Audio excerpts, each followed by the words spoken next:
Yes, a very good morning to all of you. Right?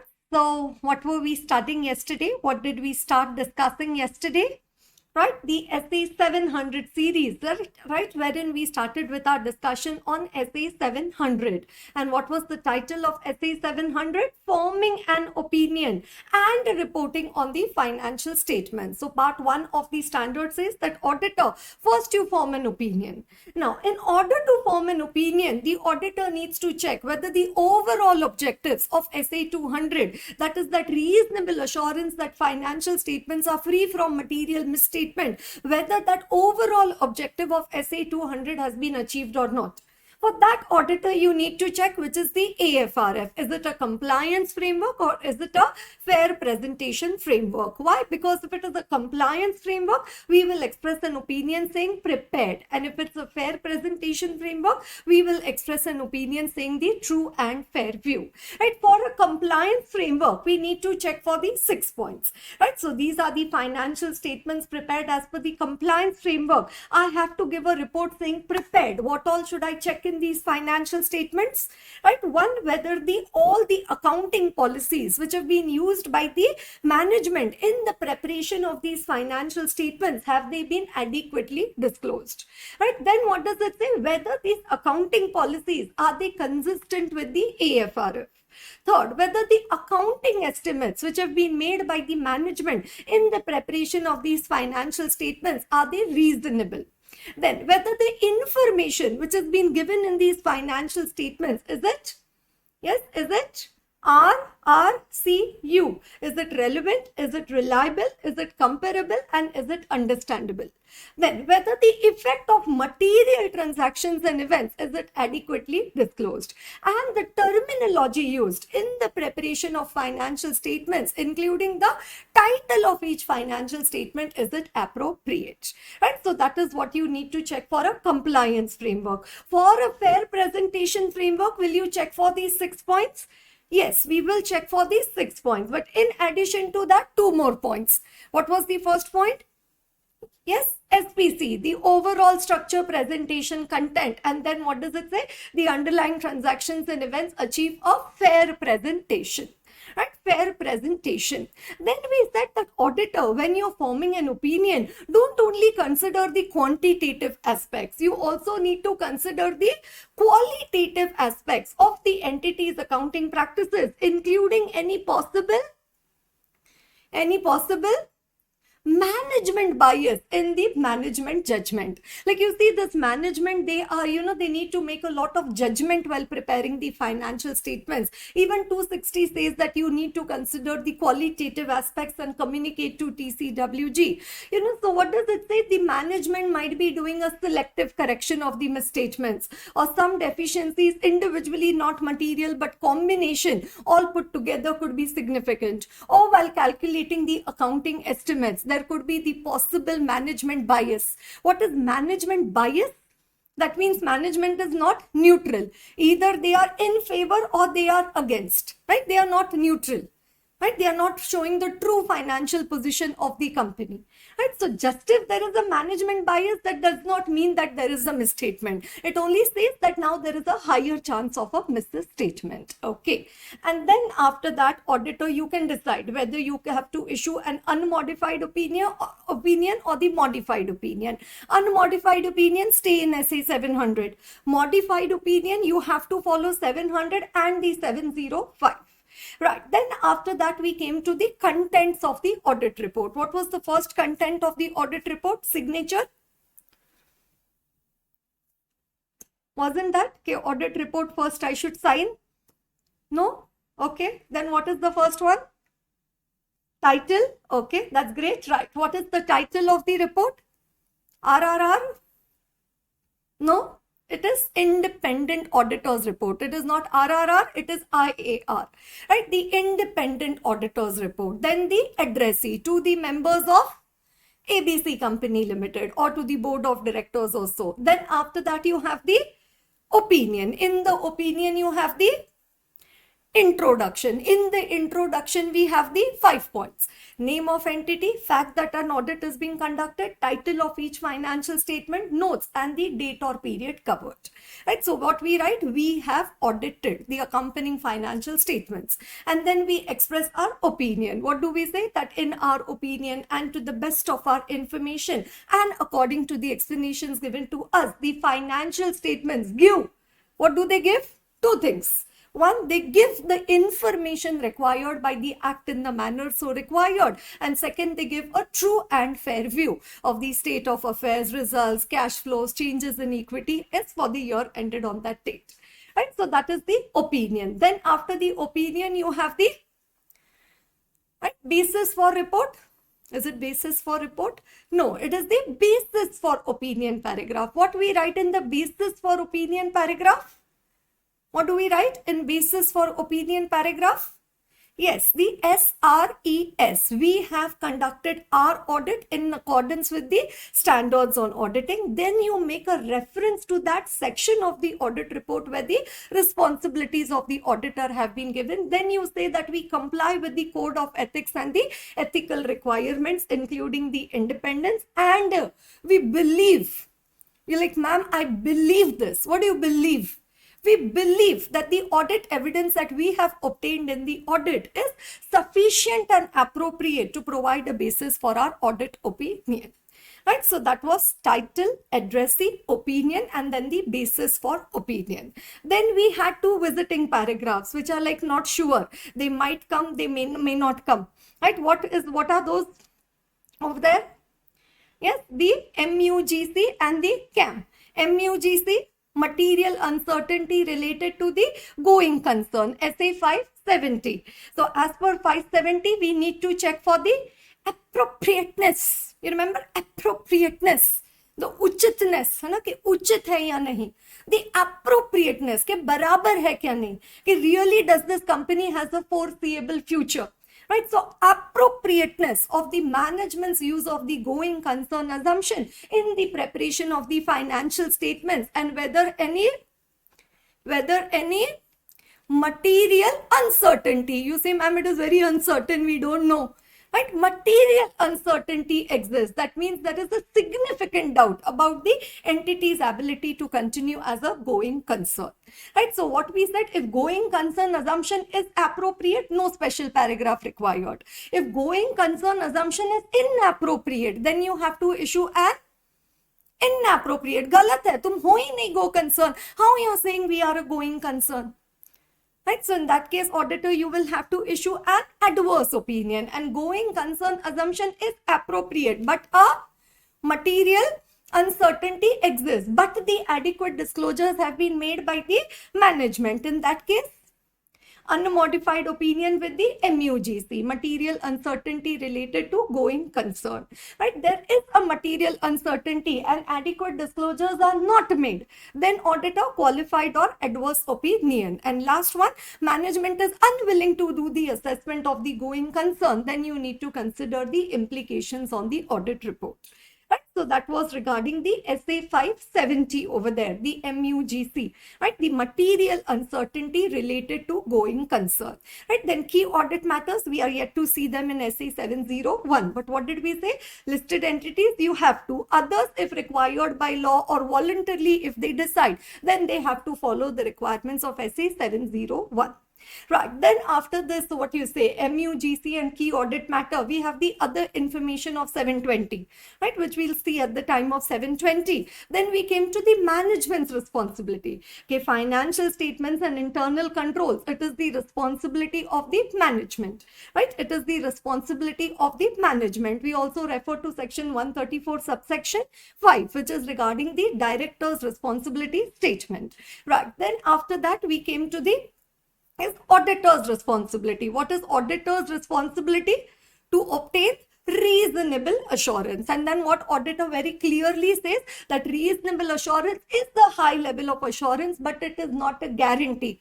that a misstatement which may exist would always be detected by the auditor, even though if the audit is done as per the auditing standards. And a misstatement can come due to error or fraud. It could be material either individually or when aggregated with other misstatements.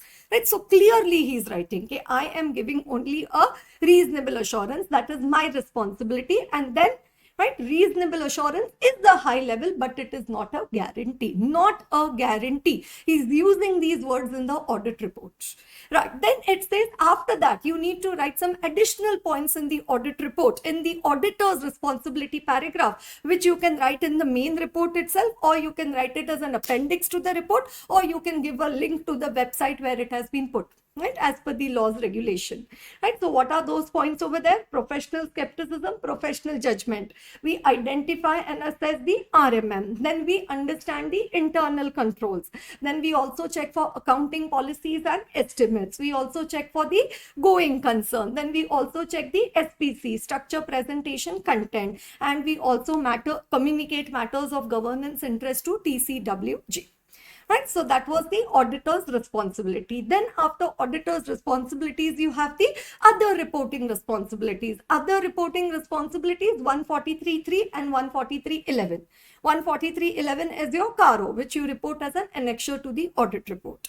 And then after the other reporting responsibilities, we had the SPD. What was SPD? Signature, place and date. Right, signature with membership number, firm registration number and the UDIN. Right, then place is the place of signature, and date on which you sign the report. That means after the management has approved the financial statements and after the auditor has obtained the sufficient appropriate audit evidence. Right, all of you crystal clear regarding the contents of the audit report, basic elements of the audit report? Everyone, each one of you, no copy paste. Now you know what is actually there in the contents of the audit report. Right, title, addressee. Opinion, basis for opinion, then MUGC, can. Then after that, the management's responsibility, auditor's responsibility, other reporting responsibilities, that is report on other legal regulatory requirement. And then you have the signature, place and date. Okay, right. Then we studied two more questions in SE 700. Okay, auditor says, I want to write in my basis for opinion paragraph that we have conducted our audit in accordance with the SA, ESA or the SA of some other jurisdiction and international standards or the standards of some other jurisdiction. Can the auditor write so in his report? Okay, I have done my audit not only as per the national, but also as per the international or also some other auditing standards? We said yes, provided there is no conflict for the auditor to form a different opinion or not to include an emphasis of matter or other matter. Right, then after that, what does it say? Yes, at minimum, each of the elements which is there in the audit report mentioned in the national standard, that should be followed. And third, you have to clearly identify the jurisdiction of the origin of the other standards on auditing. Right, so that's again a waiting list question for us. Okay, right, then last one in SA 700 was regarding the supplementary information.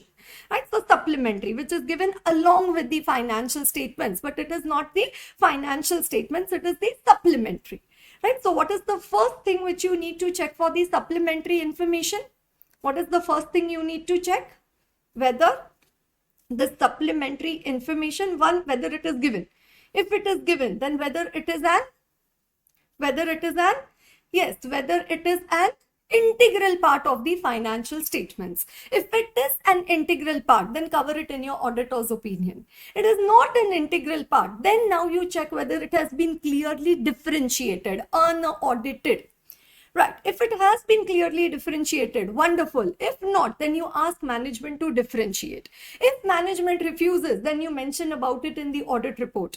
That also management does not permit. Then auditor, what you need to do? You need to either decide to withdraw from the engagement, right? You need to decide to withdraw, right, from the engagement. Why? Because of the supplementary information.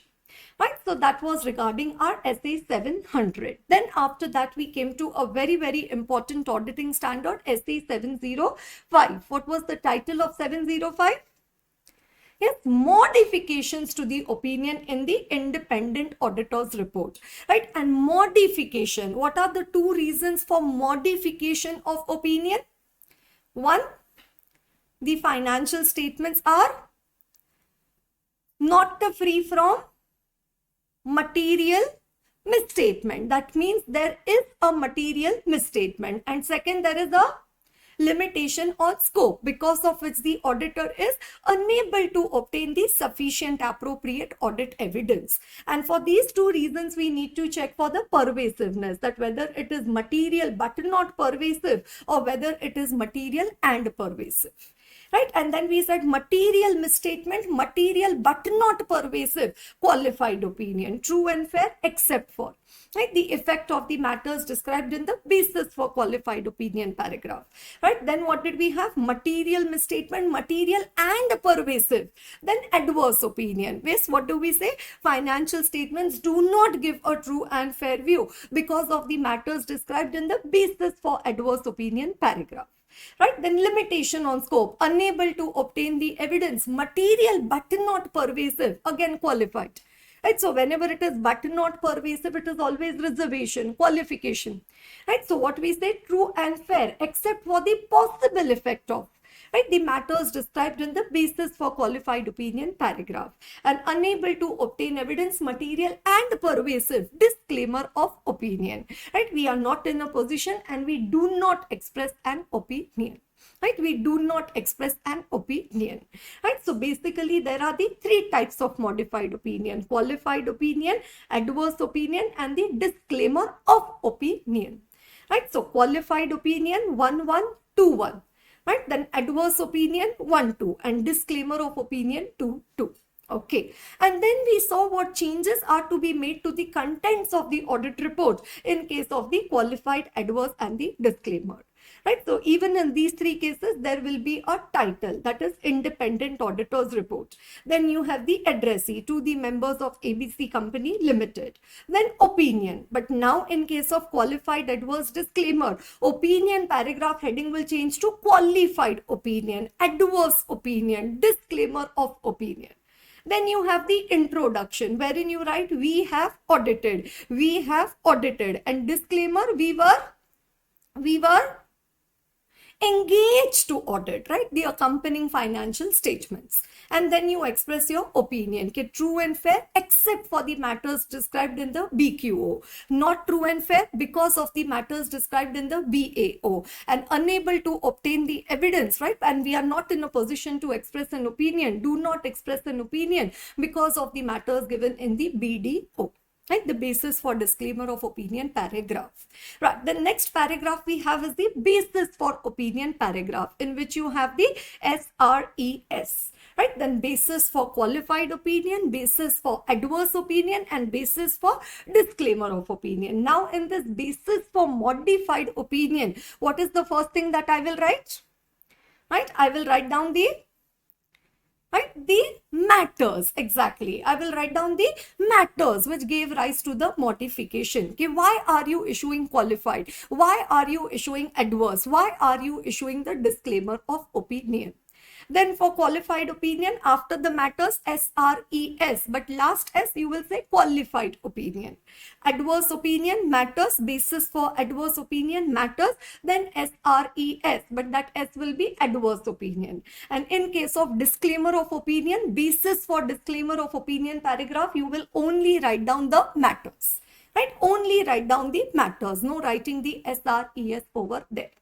Right, then after that, material uncertainty related to going concern, if any. So in all the three cases, it may or may not come. Then key audit matter. What did we say? For qualified and adverse, there will always be a key audit matter. But for disclaimer of opinion, there will never be a key audit matter. Right? For disclaimer of the opinion, there will never be a key audit matter. Right, then after that we have the management's responsibility, same. Auditor's responsibility, same for qualified and adverse. But for disclaimer, now we write down the SES, that we conduct our audit as per the auditing standards, then we comply with the ethical requirements, and because of the reasons given in the basis for disclaimer of opinion, we were unable to obtain the sufficient appropriate audit evidence. right? So that is the auditor's responsibility. Then the other reporting responsibilities and the signature, place and the date, right? Signature, place and the date, right? So I told you two very important charts. We made these full charts yesterday, right? One regarding when which type of modified opinion is to be issued, and second, what changes are to be made to the contents of the audit report in case of a qualified, adverse and a disclaimer of opinion, right? And then I had also shown you a lot of audit reports, right, having the qualified, adverse and disclaimer. And I had also told you to do some Google